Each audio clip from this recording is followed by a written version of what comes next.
Sutra Teratai yang menakjubkan bab 11 kemunculan stupa mustika. Kekotoran dan kemurnian pada dunia saha adalah satu esensi dan sama sumber. Sim Fasyang Sutra Teratai episode 1283.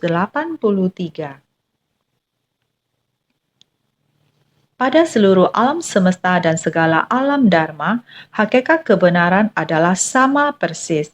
Sifat pencerahan dari para Buddha sebagai sumber dharma berada dalam pembendaraan bunga teratai.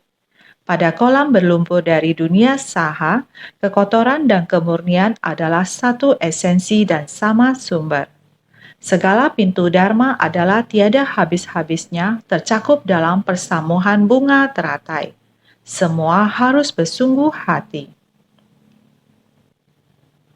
Pada seluruh alam semesta dan segala alam dharma, hakikat kebenaran adalah sama persis, memahami dengan bersungguh hati. Baru-baru ini kita senantiasa mengatakan Buddha Sakyamuni menyebarkan dharma di dunia. Kita setiap orang harus bersungguh hati. Bersungguh hati menggunakan ajaran dari Buddha untuk membimbing diri dan meresapnya ke dalam batin. Buddha membabarkan Dharma di dunia. Dharma telah berada di dunia selama lebih dari 2000 tahun.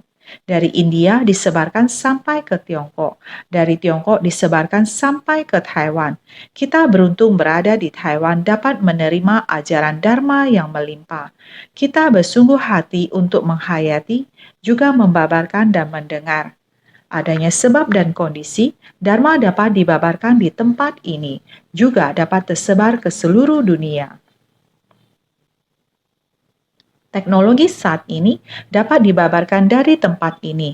Teknologi beralih dari awan ke tanah. Selama ada orang yang memiliki niat, mereka dapat menyalakan suara dan video. Dengan satu sentuhan tombol, dapat mendengar dan melihatnya. Dharma ini dapat ditemukan secara universal. Setiap orang dapat memahaminya. Bukankah ini pada seluruh alam semesta dan segala alam dharma? Hakikat kebenaran adalah sama persis. Kebenaran adalah kebenaran sejati, yaitu prinsip kebenaran.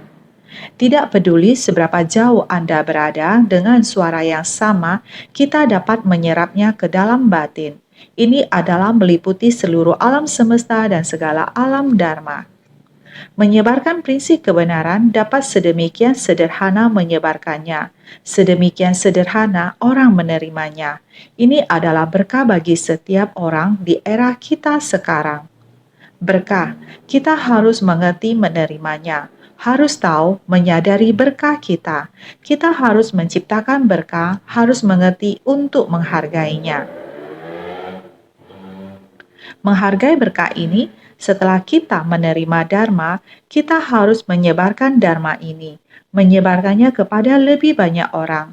Mereka akan dapat mendengarkannya, juga dapat memahaminya secara menyeluruh, dan menerapkannya dalam kehidupan kita sehari-hari. Ini baru namanya benar-benar menghayati Dharma Buddha. Oleh karena itu, sifat pencerahan dari para Buddha sebagai sumber Dharma, yaitu berada dalam pembendaraan bunga teratai. Sifat pencerahan dari para Buddha setiap orang memilikinya. Sejak dari awal telah mengatakannya kepada semua orang. Hanya saja kita, sifat pencerahan kita belum terbuka. Namun semua orang memilikinya. Memiliki di dalam mencari sumber Dharma ini.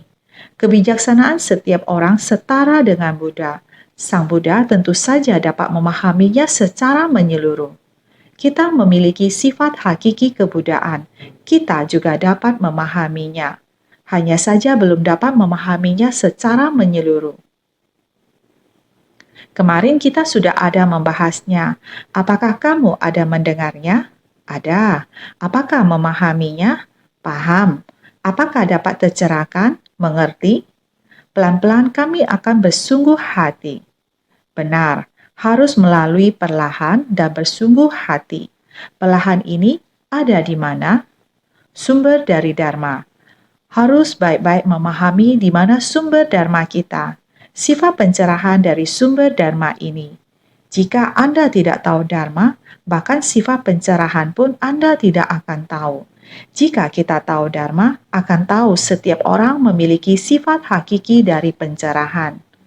Sifat pencerahan dipahami dari Dharma. Sumber Dharma ada di mana? Di tengah pembendaraan bunga teratai. Bunga teratai muncul di tengah lumpur tanpa ternoda lumpur. Kita para makhluk awam masih terjebak di tengah lumpur.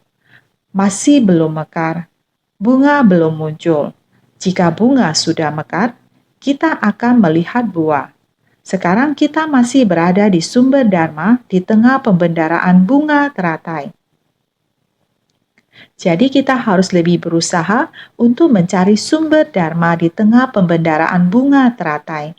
Sifat hakiki tatata kita, tatata ini adalah kita sekarang ini.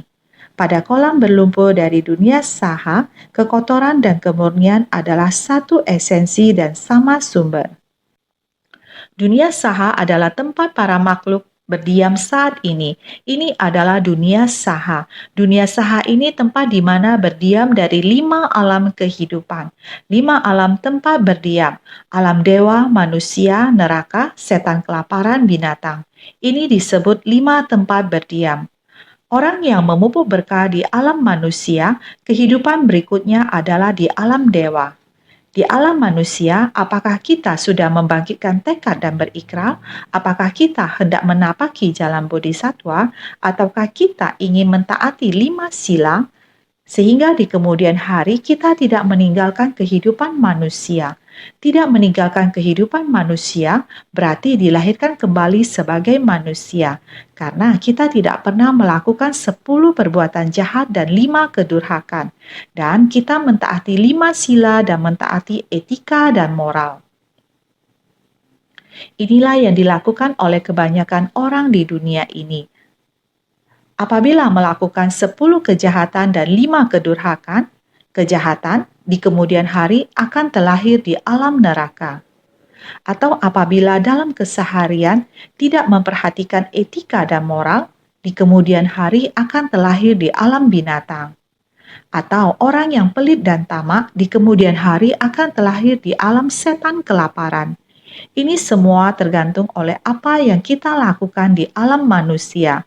Semua yang diperbuat di alam manusia. Apabila kita menciptakan berkah, mentaati sila, akan terlahir di alam surga. Kebanyakan orang yang tidak menciptakan kebajikan maupun kejahatan, di kemudian hari masih akan terlahir kembali menjadi manusia. Tetapi apabila kita melakukan 10 perbuatan jahat dan 5 kedurhakan, kita pasti akan terlahir di alam neraka. Apabila kita tidak memahami etika ataupun tidak mematuhi etika, kita akan terlahir di alam binatang. Apabila kita pelit dan tamak, di kemudian hari kita akan terlahir di alam setan kelaparan. Inilah yang disebut dengan tempat berdiam dari 5 alam kelahiran kembali. Ini semua berada di dunia saha. Karena dunia saha yang seperti ini seperti lumpur di dalam kolam. Kolam yang sangat keruh dan kotor. Bunga teratai di dalam kolam pun keruh dan kotor. Karena kotor maka dapat menyebabkan hal lain menjadi kotor. Apabila kamu menjatuhkan sesuatu, secari kain putih ke dalam kolam yang keruh dan kotor ini, saat kamu menarik kain tersebut, sudah dapat dipastikan kain tersebut akan menjadi sangat kotor. Saat sesuatu yang bersih jatuh ke kolam yang keruh dan kotor, saat diambil kembali, sudah pasti akan kotor. Namun, bunga teratai berada di dalam kolam yang kotor, benih ini berada di dalam kolam yang kotor, namun bisa menyerap banyak nutrisi. Perlahan-lahan mekar di dalam lumpur seperti ini. Ini adalah kekotoran dan kemurnian. Kekotoran adalah tercemar di dalam kolam yang kotor. Kita manusia pada umumnya, di lingkungan yang tercemar, percaya bahwa sama juga akan tercemar oleh lingkungan ini. Manusia zaman sekarang ini sama seperti ini. Ketika angin ketidaktahuan berhembus, maka akan ikut jatuh tertiup oleh arah angin. Inilah manusia zaman sekarang. Tidak mengerti untuk bagaimana. Benar-benar merenung dengan sepenuh hati. Apakah itu benar atau salah, nyata atau palsu, tidak tahu bagaimana membedakan yang benar dan salah. Tidak jelas. Inilah manusia awam. Manusia awam mengikuti lingkungan yang seperti apa, maka dia akan terkontaminasi oleh lingkungan tersebut. Jadi prinsip kebenaran sering tidak dapat dijelaskan dengan jelas karena hendak menerima prinsip kebenaran ini. Dengan sangat jelas, sangat dipahami, sangat tuntas. Benar-benar sangatlah sulit. Ini namanya manusia awam. Manusia awam tercemar jika berada di dalam kolam yang kotor. Namun bunga teratai, dia menggunakan kolam kotor ini sebagai tempat pertumbuhan. Sama seperti para praktisi, meskipun kita sama-sama berada di dunia ini, di dalam dunia ini terdapat berbagai jenis perselisihan antar sesama. Karena kita melatih diri, kita paham membedakan dengan jelas antara benar dan salah. Kita berada di dalam benar dan salah ini, mengerti bagaimana untuk berpengertian baik. Di dalam benar dan salah ini, kita masuk ke dalam adalah untuk bagaimana mengubahnya. Seperti sebuah rumah sakit. Di dalam rumah sakit ada berbagai kuman-kuman. Dokter dan perawat di dalam, mereka tidak hanya tidak takut terinfeksi oleh kuman-kuman, mereka masih bisa merawat para makhluk. Seperti kita yang masuk ke rumah sakit sebagai relawan, saya setiap kali memberi pesan kepada kalian. Ingat jaga diri dengan baik, pakai masker, harus sering cuci tangan, harus waspada. Kita bukan dokter, kita bukan perawat. Jika kita mau masuk ke rumah sakit, kita harus ada persiapan, sehingga bisa masuk dan keluar dengan leluasa. Dengan prinsip yang sama, walaupun kita bukan Buddha, kita juga bukan Bodhisattva, namun kita adalah orang yang belajar mencapai kebudaan. Kita juga harus bertekad, kita harus berikrar. Kita juga harus terjun ke masyarakat yang menderita. Kita harus mencabut penderitaan para makhluk. Walaupun banyak kebenaran dan kesalahan dan banyak gejolak di antara masyarakat, kita juga harus terjun ke dalam. Kita tetap harus menyampaikan kepada mereka dengan menggunakan prinsip kebenaran sejati. Dia ada kesulitan, pintu batinnya tidak bisa terbuka. Kita harus menggunakan cara yang tepat untuk melepas kerisauan batin dia. Kita akan belajar satu hal di antara kebodohan dan kerisauan ini. Di kehidupan ini, untuk apa kita berhitung-hitungan? Untuk apa kita peduli? Kami menyadari ini melalui pengalaman. Jika belum menjalani, maka tidak akan tumbuh kebijaksanaan. Di dalam Buddha Dharma, kita melatih diri kita sendiri. Jadi kita harus memiliki kesempatan untuk masuk ke tengah orang banyak. Apakah itu di antara orang biasa, atau ke rumah sakit sebagai sukarelawan, atau kita bisa masuk ke sekolah untuk sebagai ibu dan ayah ceci. Di satu sisi, mendengarkan apa yang diajarkan dosen kepada anak-anak, dan di sisi lain, mendampingi anak-anak. Kita memahami apa yang diajarkan guru mereka dan juga membantu mereka. Mendampingi mereka dalam kehidupan mereka untuk membantu mereka memahami etika umum. Membantu mereka untuk memahami martabat dalam memiliki ketenangan. Ini adalah kesempatan yang kita miliki di Ceci untuk para bodhisattva yang baru terinspirasikan dapat untuk melatih diri mereka sendiri. Kita harus menjaga sikap kita sendiri. Hanya dengan begitu, kita dapat membimbing siswa untuk menerima instruksi dari guru mereka. Dengan begitu, kita dapat masuk ke rumah sakit untuk membimbing pasien agar menerima perawatan mereka dan menerima perawatan dari para dokter dan suster. Dengan melakukan ini, kita ke atas mencari jalan kebudayaan, ke bawah membimbing para makhluk. Kami juga bersandar di antara orang-orang. Prinsipnya sama. Jadi, pada kolam berlumpur dari dunia saha, kekotoran dan kemurnian adalah satu esensi dan sama sumber. Kita dapat mendengarkan Buddha Dharma, kita dapat mengerti prinsip-prinsipnya. Kita tahu untuk mempelajari jalan bodhisattva. Kita bisa pergi di antara orang-orang, di antara kekeruhan dan tetap tidak tercemar oleh lumpur. Lumpur memungkinkan kita untuk tumbuh seperti apa yang telah kita bicarakan di masa lalu. Bunga teratai tumbuh subur karena lumpur, dan lumpurnya diperindah oleh bunga teratai. Ini mengapa dunia saha membutuhkan bodhisatwa hidup seperti ini untuk membawa keharmonisan ke dunia penderitaan. Kita sering melihat penderitaan di dunia, tetapi ketika kita melihat orang yang memakai seragam relawan biru dan putih, di tengah penderitaan itu menghibur dan memberikan diri mereka kepada orang lain, kita akan merasa bahwa dunia ini masih ada kehangatan di dalamnya. Bunga teratai mekar dan berkembang karena lumpur. Lumpurnya diperindah karena bunga teratai. Inilah mengapa dikatakan kekotoran dan kemurnian adalah satu esensi dan sama sumber. Kita harus dengan penuh perhatian berusaha untuk menghayati. Jadi, segala pintu dharma adalah tiada habis-habisnya tercakup dalam persamuhan bunga teratai. Ada banyak dharma yang telah diajarkan oleh Sang Buddha selama lebih dari 40 tahun. Setiap kalimat mengandung prinsip-prinsip kebenaran. Kebenaran satya terus-menerus supaya kita bisa memahami dan mengerti. Kebenaran ini, hakikat kebenaran adalah sama persis, dapat memenuhi segala alam dharma pada alam semesta ini. Setiap ucapan adalah kebenaran. Apalagi setelah 40 tahun lebih membabarkan sutra teratai, kekosongan sejati dan keberadaan menakjubkan dapat bergabung bersama. Kekotoran dan kemurnian adalah satu esensi dan sama sumber. Dengan ajaran Dharma ini di dunia untuk mengubah dunia.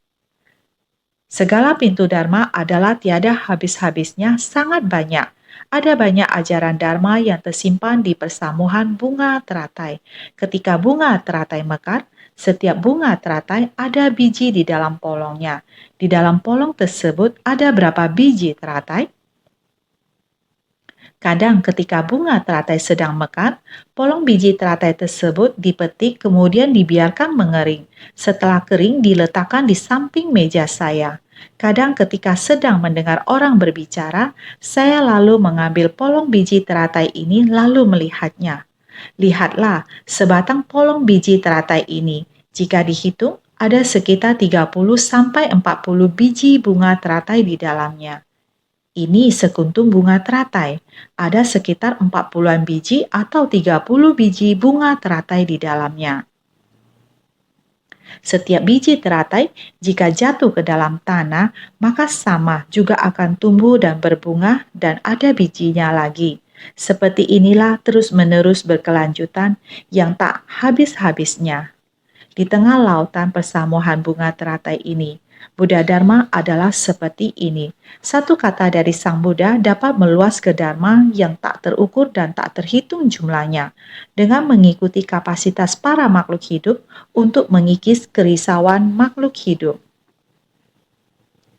Tujuan utama dari para Buddha datang ke dunia ini adalah guna memberikan berbagai ceramah. Para murid meyakini kalau batin sendiri yang menjadi Buddha. Hanya saja masih melekat pada pandangan keliru yang disebabkan oleh perasaan dan belum melupakannya. Dengan menghapus pandangan keliru akan kemunculan dan kelenyapan, melenyapkan kemelekatan pada kemurnian dan kekotoran, dapat menampakkan dunia sebanyak butiran debu dalam alam Dharma. Semua yang terlihat oleh mata adalah kondisi dari atribut sejati. Sehingga dikatakan tujuan utama dari para Buddha datang ke dunia ini adalah guna memberikan berbagai ceramah. Datang ke alam manusia dengan menggunakan metode ini untuk memberikan berbagai ceramah. Jadi kita para murid, walaupun telah mendalami Buddha Dharma, semua Buddha Dharma yang telah dibabarkan oleh Sang Buddha, kita semua percaya kita akan menjadi Buddha. Karena Sang Buddha memberitahu kita semua bahwa setiap orang memiliki sifat hakiki kebudaan. Sifat hakiki kebudaan mau menjadi seorang yang maha tercerahkan Buddha, semua tergantung akan sebesit niat kita. Namun kita semua makhluk hidup masih hidup Di dalam kedelusian, kita masih saja tetap setiap orang sendiri selalu melekat akan cinta manusia awam adalah cinta penuh ilusi dan masih belum bisa dihapuskan. Jadi yang paling penting adalah kita harus melenyapkannya, melenyapkan pandangan ilusi yang muncul dan lenyap. Sebenarnya Buddha Dharma adalah abadi, yang bisa muncul dan lenyap adalah kerisauan. Kita, pikiran makhluk awam, masih dalam muncul dan berlangsung, berubah dan lenyap. Inilah kita para makhluk awam. Saat sebesit niat muncul mau dengan serius melatih diri dan dalam sekejap sudah mulai terpengaruh akan kondisi luar dan hati kita mulai tergoyahkan kembali dan berubah dan kembali lenyap. Hati pelatihan diri kemudian lenyap. Jika kita mempertahankan hati pelatihan diri ini, sila samadhi kebijaksanaan tanpa kebocoran, maka secara alami kita akan kembali lagi ke hati yang bersih tak ternoda. Sebesit niat untuk kembali menjadi Buddha, kita akan sangat tegas. Oleh karena itu harus melenyapkan kekeruhan, menjaga kemurnian kita, kemurnian batin kita. Kemurnian batin kita harus dijaga dengan baik. Jangan sampai tercemar, mencemari batin kita. Jadi harus melenyapkan sebesit kekeruhan pikiran, harus menggunakan batin kita yang murni, kemurnian batin yang teguh. Melenyapkan kemelekatan terhadap kekeruhan ini, kita seharusnya melenyapkannya. Dengan demikian, barulah dapat untuk memunculkan dunia sebanyak butiran debu dalam alam Dharma, memenuhi segala alam semesta dengan alam Dharma. Ajaran Buddha benar-benar memenuhi segala alam semesta dengan alam Dharma. Dharma memenuhi segala alam semesta. Dengan alam Dharma ini, kebenaran sejati adalah ingin agar kita para makhluk setelah menerimanya tetap mempertahankan batin kita yang murni. Jangan melekat dan mempertahankan dalam kekeruhan ini. Kita sendiri juga harus menunjukkan bahwa kita telah menerima Dharma, sebesit niat pikiran ini. Walaupun sangat halus, kita masih tetap harus memahami Dharma yang halus ini. Dunia sebanyak butiran debu, yakni sangat universal. Ajaran Buddha ini kita dengan sangat halus dan teliti. Kita juga harus memahaminya walaupun prinsip kebenaran yang bagaimanapun kita harus jelas. Jadi semua yang terlihat oleh mata adalah kondisi dari atribut sejati. Jika kita dapat demikian, tidak peduli kamu melihat barang apapun, bertemu orang yang seperti apa, menemui masalah yang bagaimanapun, batin kita masihlah sangat tenang. Karena para murid meyakini kalau batin sendiri yang menjadi Buddha. Kita seharusnya mempertahankan niat pikiran kita yang tenang dan tidak ternoda. Kita harus teguh. Jangan di dalam hukum kemunculan dan kelenyapan ini terus-menerus lahir dan lenyap, meninggal seperti ini. Dharma setelah meresap ke dalam batin harus teguh. Jangan muncul berlangsung berubah lenyap. Niat pikiran yang demikian timbul tenggelam, tidak tenang. Jadi harus setiap saat bersungguh hati. Mari kita lihat naskah sutra sebelumnya. Buddha Sakyamuni agar supaya para Buddha yang akan datang memiliki tempat untuk duduk, selanjutnya pada masing-masing penjuru dari 8 penjuru, mengubah 2 juta koti nayuta negeri, semuanya dimurnikan. Sutra Teratai bab 11 kemunculan stupa mustika. Ini yang dikatakan sebelumnya, seluruhnya telah diubah secara menyeluruh, yang kotor semuanya telah dirubah. Sudah. Tiada alam neraka, setan kelaparan, binatang, dan asura. Juga memindahkan para dewa ke tanah lain. Sutra Teratai bab 11 kemunculan stupa mustika. Ini menunjukkan bahwa orang yang sudah tidak mampu menerima ajaran kendaraan besar juga sama harus dipindahkan untuk menerima kedatangan para belahan raga Buddha. Belahan raga ini adalah Dharma. Semua orang harus ingat, kita semua harus menghapus kemelekatan dari hati kita. Jika semua kemelekatan sudah dihapus, satu persatu Dharma akan masuk ke dalam hati, juga akan menepati tempatnya di hati. Ini adalah ingin menunjukkan prinsip kebenaran seperti ini. Selanjutnya, naskah sutra mengatakan, kawasan-kawasan yang ditransformasikan juga bertanakan lapis lazuli dan diperagung dengan pohon mustika, pohonnya setinggi 500 yojana. Diperagung dengan satu demi satu cabang, daun, bunga, dan buah. Sutra Teratai bab 11 kemunculan stupa mustika. Naskah sutra ini rasanya sudah pernah dibahas sebelumnya. Benar, sudah pernah dibahas sebelumnya. Adalah dharma, semua dharma yang terkandung di dalamnya sangat banyak.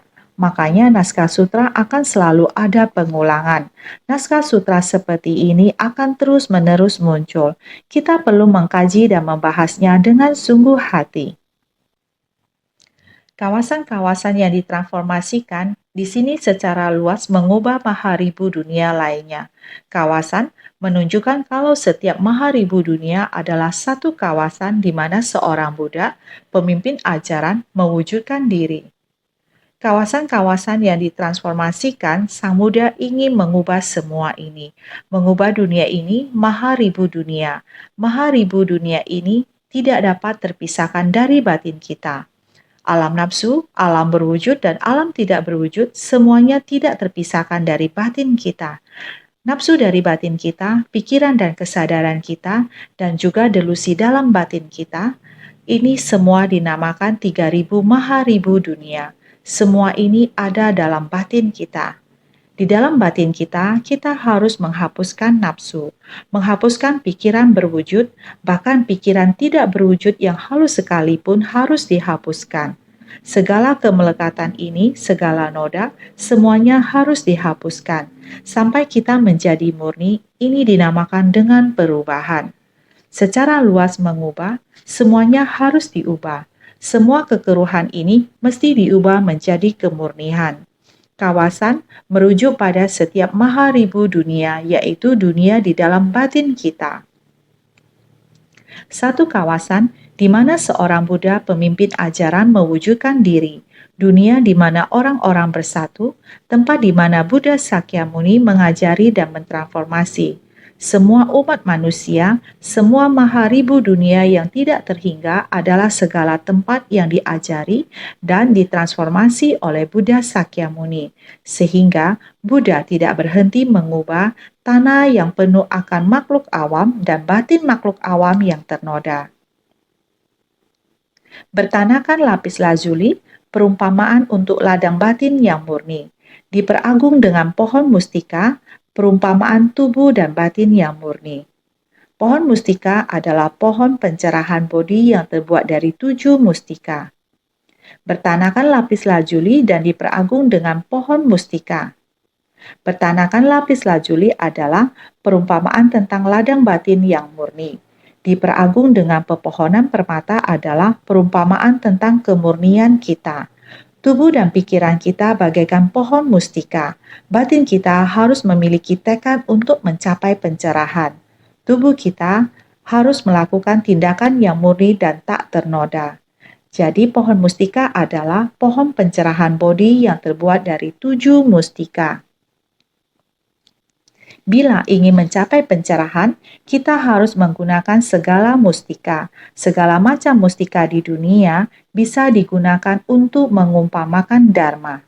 Di antara ajaran yang kita miliki, 37 faktor pendukung menuju pencerahan, di dalamnya ada banyak silsilah bagi dharma. Semuanya adalah mustika.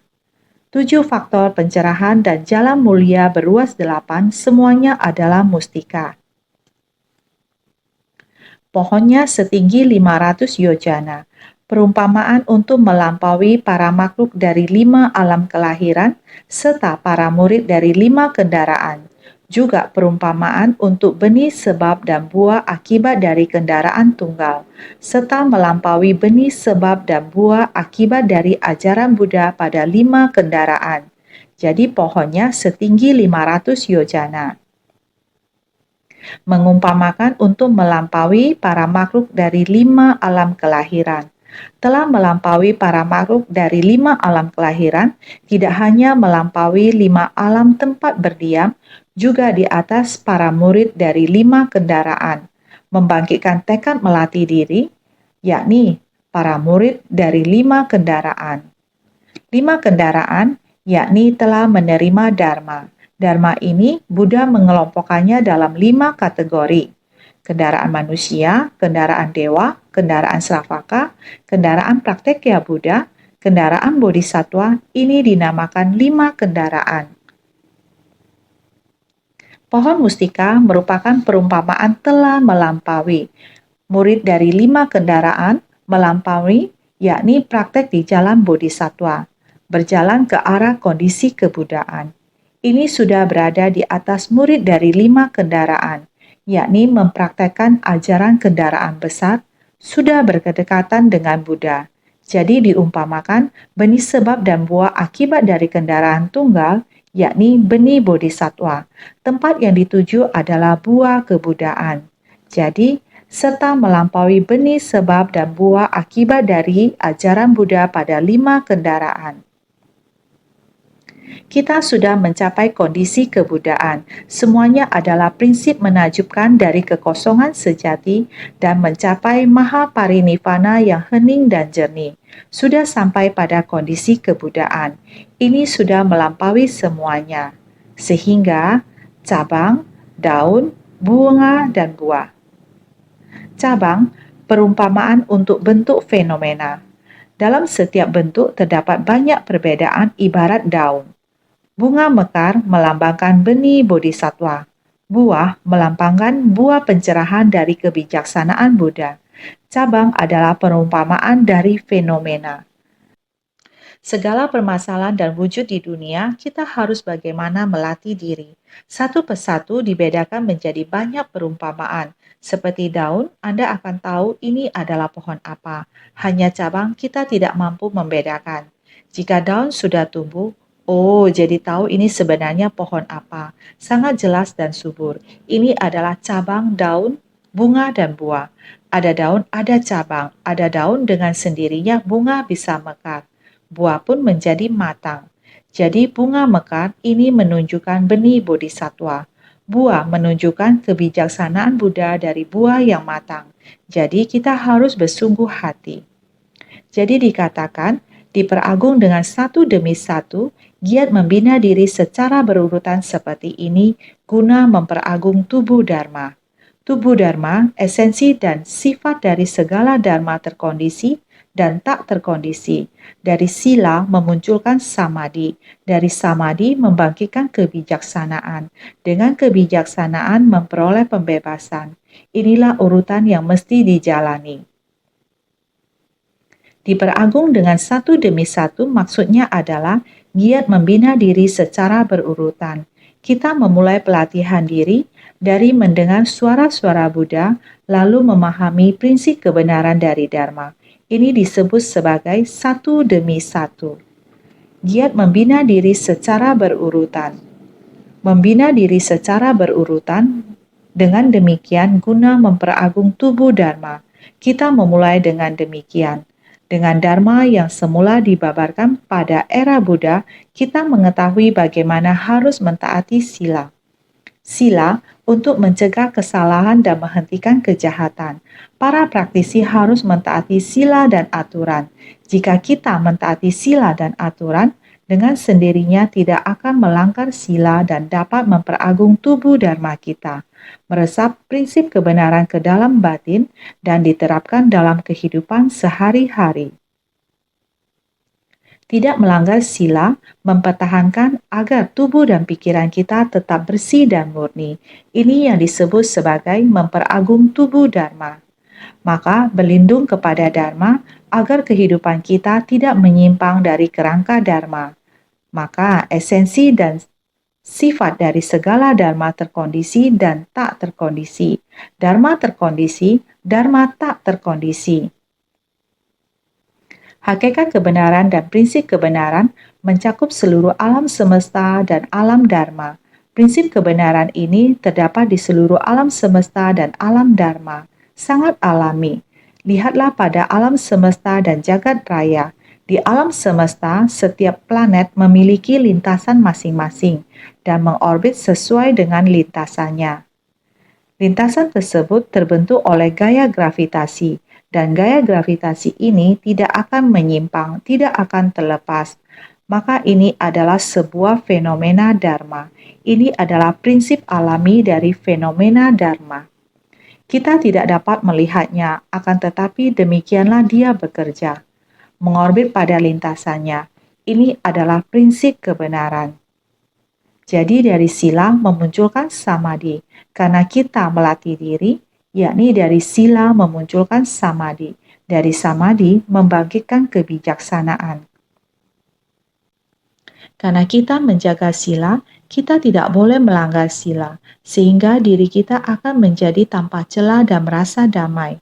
Hati kita tidak akan bisa terpengaruh oleh hujan badai dari luar. Segala konflik pun tidak akan mengganggu hati kita. Karena kita menjaga sila dan mencegah kesalahan, kita tidak lagi berbuat hal yang salah, sehingga kita bisa menghentikan kejahatan, mencegah kesalahan, dan menghentikan kejahatan. Jadi hati kita akan sangat tenang berada dalam samadhi. Karena ada samadhi, maka kebijaksanaan kita akan terus-menerus muncul. Kebijaksanaan berkembang, hal-hal pun dapat kita pisahkan dengan jelas. Karena samadhi, jadi kebijaksanaan pun muncul. Dengan kebijaksanaan memperoleh pembebasan. Inilah urutan yang mesti dijalani. Inilah urutan kita melatih diri. Sila, samadhi, kebijaksanaan. Inilah urutan pelatihan diri yang disebut dengan diperagung dengan satu demi satu. Iya, sebagai praktisi ajaran Buddha, kita seharusnya belajar seperti ini. Jangan tidak sabar. Baru saja melihat dan membaca naskah sutra telah dijelaskan sebelumnya. Mengapa muncul naskah sutra yang sama lagi? Apakah ada prinsip lainnya? Ada. Masih banyak prinsip lainnya, tidak hanya bagian ini. Di belakang masih ada beberapa naskah yang sama, tetapi prinsip-prinsip dapat ditemukan di dalamnya. Sekarang waktu untuk mengembalikan ke tempatnya.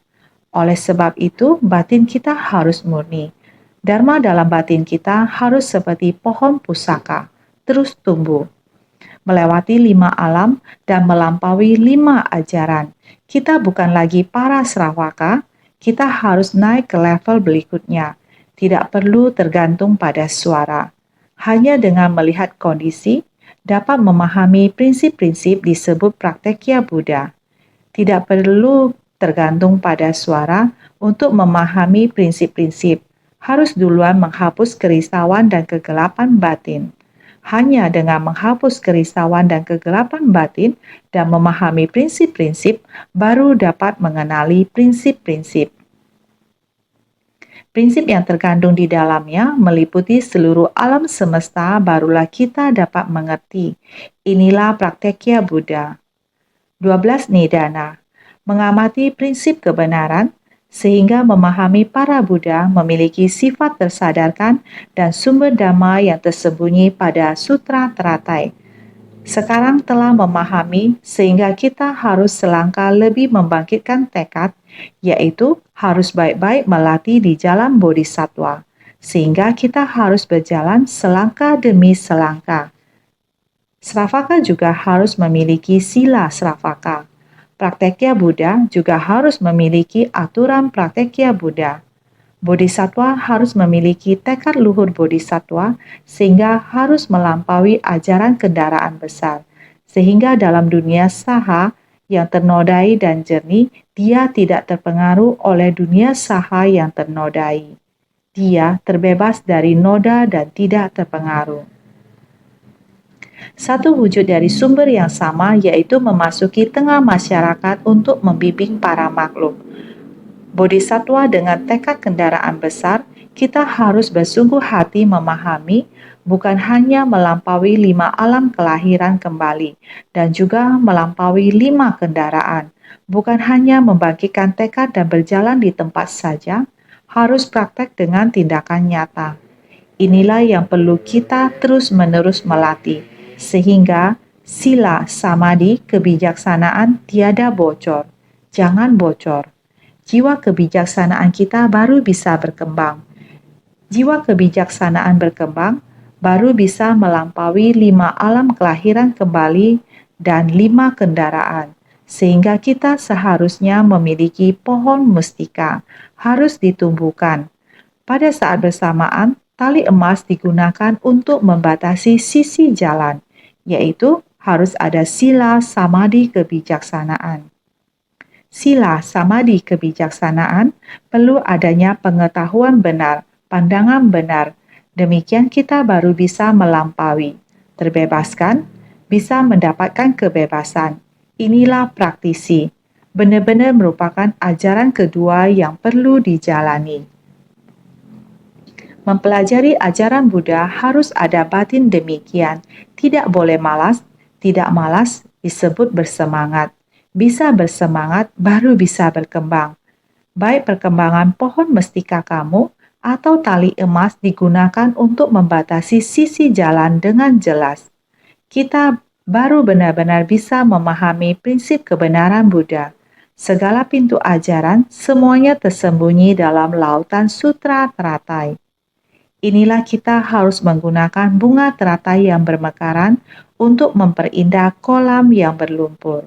Kita harus baik-baik, senantiasa lebih bersungguh hati.